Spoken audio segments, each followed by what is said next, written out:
I wanted to, I know, you happy?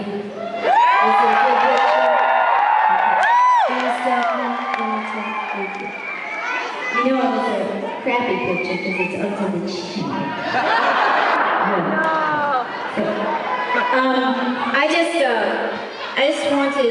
I wanted to talk to you a minute to tell you, because this is the experience. Hey lady, it's not the Carol Burnett show, really.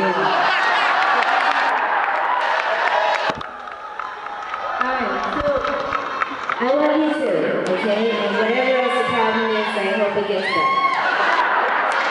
better.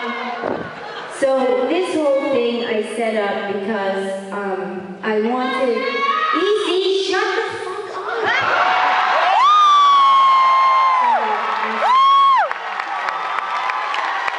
You know, it's a long walk from where you stand to where I stand. And I realize you want to get there someday, but be quiet, please. I'm sorry that was rude, but... I just... Easy, shut up! Yeah. If you love me, you'll...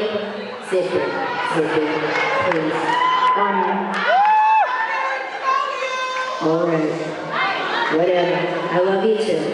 And let me tell you something. You don't even know who I am. For all you know, I could be the biggest biatch. And for that matter, you might be the biggest biatch when you go. You never know. Never think somebody's like their music. You always want to get mixed up there. You know, I've told you amazing stories about what happened to me all the time, so. Yo, be quiet. So, why don't you be here now? Tomorrow you're going to look at it and go, yeah, I was there, wasn't I? I'm recording it. What? I'm recording it. Be here now. It's a Buddhist thing, but it really works. I just want to say thank you for all of you coming down and hanging, and I wanted to do something for you guys. And so this experience is that I will tell you what it was like to make the CD. It wasn't a CD, it was an album. We actually had vinyl. They still have vinyl, but the vinyl made a lot of difference. And the reason I'm doing this tour is because it is the 30th anniversary. Normally, you don't catch me dead doing this, but because I don't feel, you know, I never wanted to do an oldies show. And if you follow me, and I'm sure you have, and then that's the other thing, all the different twists and turns I took. Thank you for... Yeah.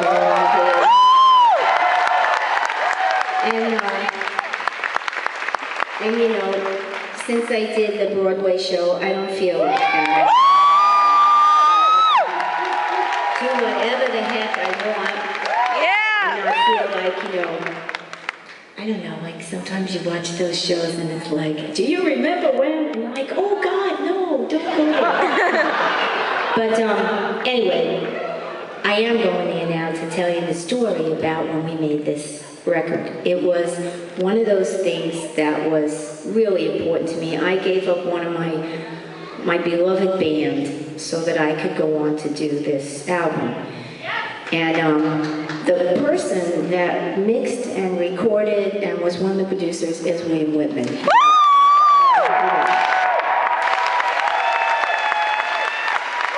I always said, there isn't anybody really that I know that has such an incredible ear.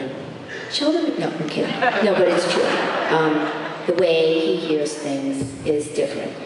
And anyway, so to get to that point where we could actually, you know, they always, how do you explain this? I was in all these groups, right, up until then, and the one point that was really bad was, you know, Blue Angel had come out. There was so much promise. We were so excited. And then we were going. We were gone. And so after that, the next year on New Year's, the first year on New Year's, it was like, woohoo, we're doing good. The second year, it was like, whoa. I was somewhere in a place called Hitsville which we were kind of referring to like shit belt on top, because it was really nasty. And in the dressing rooms, they were so funky, and there was still like graffiti on the wall. And one sign that I never forgot was a sign that said, "Are we not signed? We are demo, D-E-M-O." And, you know, a demo, oh yeah, you might not know that. Demo is like when you continually record songs and offer it up to a record company and say, "Please, sign," you know. And now, of course, it's different because we all make our records in the garage or we're all on Pro Tools. So we don't need to go hand in hand to anybody anymore.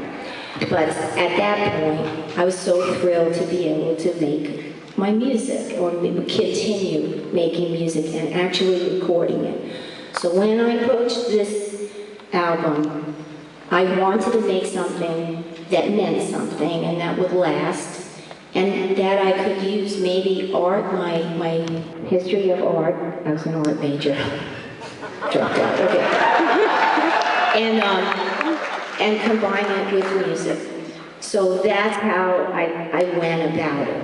And that one night when Blue Angel had really hit the toilets, I spray painted my hair blue.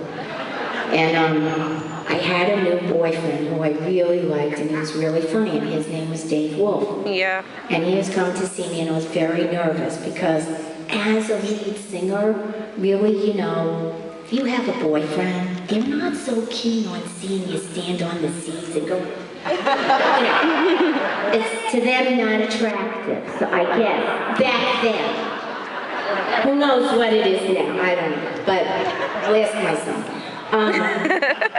But that's how it was, and I lived in a 5-floor walk-up, and you'd walk up the stairs, and after a gig, I don't travel light. That's the other thing. You love me? Not if you help me carry the bags. And so I would have the hot plate and the stainless steel pot so I could inhale the steam, the whole Vicks, you know. I did that, and then I had the cosmetics, you know, the creams. Gotta have creams. And then all the makeup, and then the clothes, and then whatever I thought was like a performance art piece that I was dragging up 5 flights of stairs. So usually, you know, if you know a guy, he'd help you up the first 3 flights, and then he'd go, "So I'll see you right up the you know. But not this guy, Dave Wolf. He's helping me up the stairs. We're up on the 5th floor finally. I'm putting the key in, and he goes, "How do I love thee? Let me count the steps." So I thought, oh, and funny too, you know. And then, of course, I'm telling you this story because as you listen to Time After Time and you hear lying in my bed, I hear the clock tick and think of you. Well, I had this really great clock, and you know, after climbing 5 flights of stairs, there was that other flight because I had a studio apartment, so my friend Carl, he helped me build a loft bed. So that was like another flight. And yeah, so poor Dave, he came over, you know, we started to live together. You know, we fell in love before he was my manager, and then he became my manager because I couldn't find anybody. So he said, "All right, I'll do it." So I figured, okay, you know, those kind of things though, they don't always work out. You can't mix that stuff. It's like having your husband teach you how to drive. Don't do it. So anyway, so we're in there, he climbs up the stairs. I had this brand new clock that I got for my birthday, and it was up on the bed, you know, 1 flight up. And he climbed up and he knocked it over, and like any good tenant, the floor was tilted, and it was wood, because I didn't have a rug. And it crashed on the floor, it kind of hit the floor, rolled to the wall, and died, crashed. And I said, "Oh my God, that was my favorite clock." And he said, "Don't worry." So we went back to his mother's place. Big problem right away. She would know. Okay?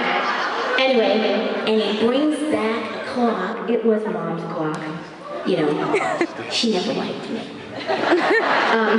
Anyway, he brings back this clock. I'm only kidding. She was a lovely woman. And God rest her soul. All right. And so he brings back this clock, and it's so loud. It was like from the 70s, only without like the, you know, Soul Train stuff on it. It was just like plain loud. It was loud as heck. And so I put it in the bathroom. And it was so loud, I had to put it behind the shower curtain, hoping that it would eat up the sound. And then I closed the door and went back up to the next floor up on the loft bed. And it'd lay there and you could hear it ticking as clear as hell. So that's where the line, lying in my bed, I hear the clock tick and think of you came from.